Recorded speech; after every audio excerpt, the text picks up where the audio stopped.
Facing your fears. This is something very important you have to do as growth to move past obstacles in life, to advance to the next level, to move into self betterment. But before you face your fears, you should understand, what is fear? Well, some people would say fear and excitement are essentially the same thing. Think of the physiological response. What happens when you're afraid? Your heart rate goes up, your body gets tense for action, your awareness is increased, your parasympathetic nervous system kind of puts a pause to digestion and other non essential things and focuses on only what you need in the moment. Now look at excitement. When you're really excited about something, this is something you really wanted to do. You're charged up.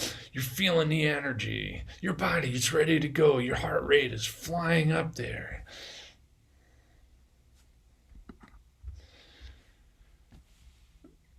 They are the same emotion, differing in reaction only. And this is for medical professionals and psychologists and other people as well have designated this. It's been reinforced through many different angles.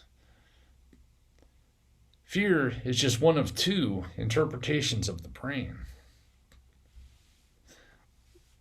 Let's look at a common one for a lot of people. Public speaking. The way a lot of people look at it initially is, I'm afraid of public speaking. I'm really nervous about this presentation. Now, when your body's all charged up and your brain hears this, it's like, where's the wolf? Where's the bear? What's going on? Why are we afraid? It just senses what's going on in the body and what you're thinking, and it's like, whoa, okay, let's not do this. Let's get out of here. This is not good. But with the same physiological response, if you had told your brain, public speaking excites me, I'm excited to give this presentation. I'm going to go out there, and the people are going to love me. They want to hear what I have to say. They just don't know it yet. This is going to be awesome. Your brain feels the energy to hear these words, and it's like, oh, wait a minute. This is going to be a really cool thing. We want to do this. What are we waiting for? Let's get it done. Let's go. Just by a simple switch in the brain. Of course, you're like, is it that simple? I have a link in there, the bio here for Mel Robbins' Facebook video you should watch. And she claims it is. By the simple trick of arresting the fear for a split second by just counting down 5, 4, 3, 2, 1. Now you have the attention at a frontal cortex for a split second. And this is when you give it the positive affirmation of, I'm not afraid, but this is excitement with some valid thing, like the power of the audience wanting to know, or other. She describes it much better. But if you have something valid that the brain will accept, you can transfer that fear immediately over to excitement. As she says, trying to go from a high level of physiological readiness down to calmness is a dramatic, difficult switch. But since fear and excitement are on the same thing, just a simple pause, a change of mindset, the physiological response is the same. That doesn't need to change. All that needs to change is your perspective on it, which is a much simpler thing to do. Once you get to that point, let's say you take your fears, and now that you've convinced the brain that this is okay, where do you begin? For me, my fear of heights has been something that's been getting gradually worse each year.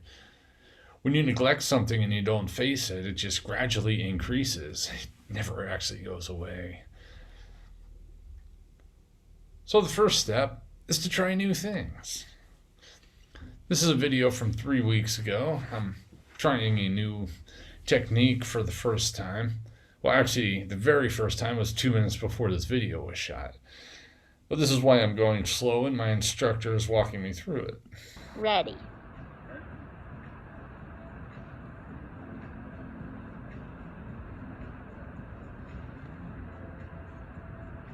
Hands will reach to the inside. Good. Flex the feet, squeeze in.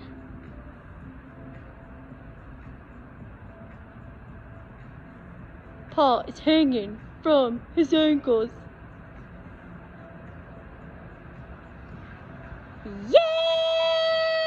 And then you have to do a celebratory dance at the end. Woo! Very important after you do anything new or anything that faces a fear, no matter how small, or to challenges yourself, is to celebrate it, rejoice it, and let that sink into your mind. A great one for that is out of improv. You open your arms wide, and then you hug yourself. You go, "That was awesome!" And you rub it in.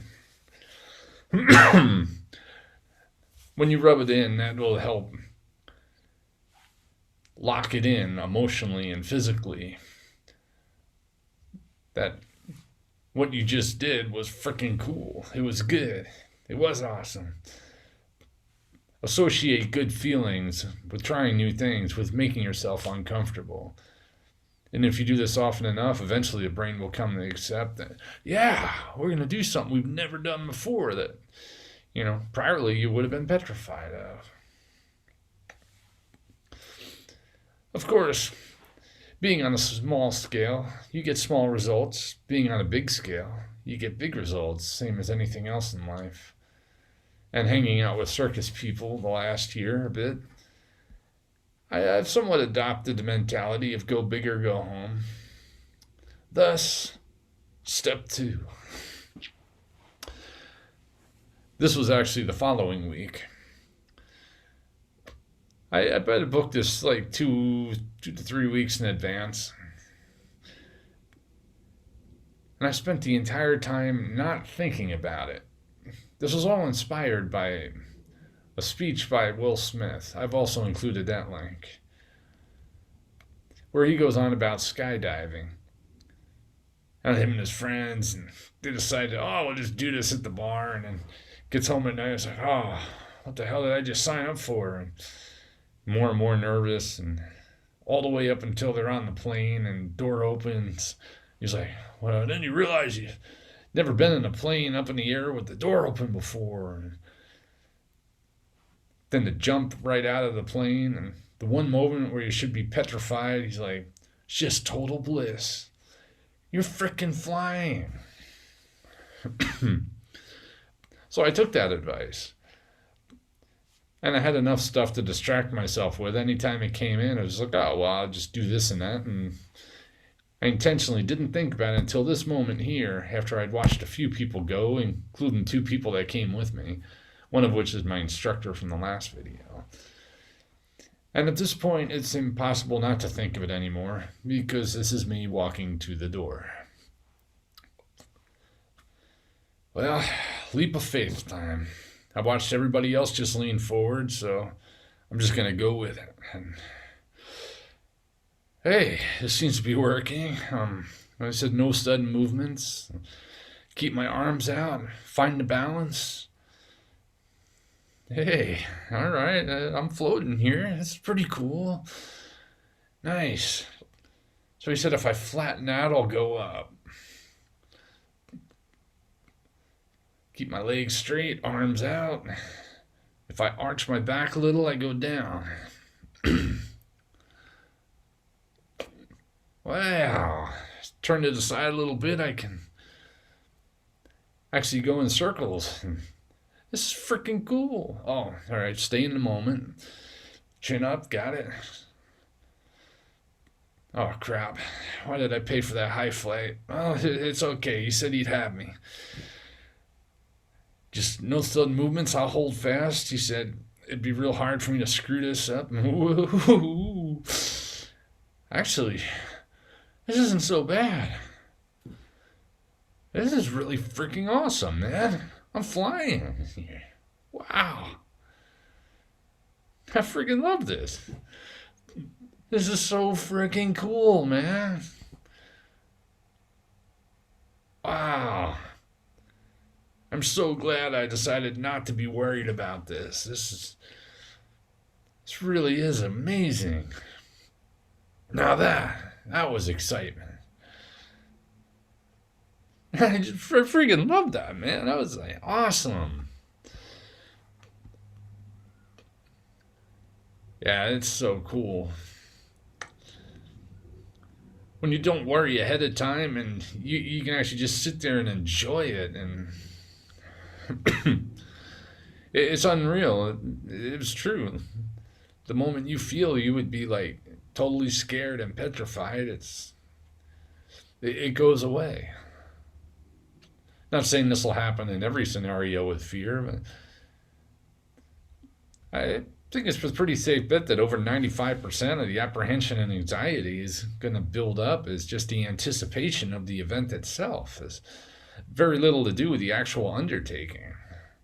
Once you're doing it, it's just like you're either focused on it. Like in here, I initially just focused on the technique until I got used to it, and then it was just going up to that extra, 20 feet or so, or 30 feet. It like didn't even bother me. Granted, the instructor was there, had me like in a tandem, so you knew you were safe, but still, that was a major step right there. I'm really impressed. Made it through, and of course had to do one of those "this is awesome" afterwards. It was, yeah. Remember that feeling. The next time we go to take the plunge, be ready to do so again.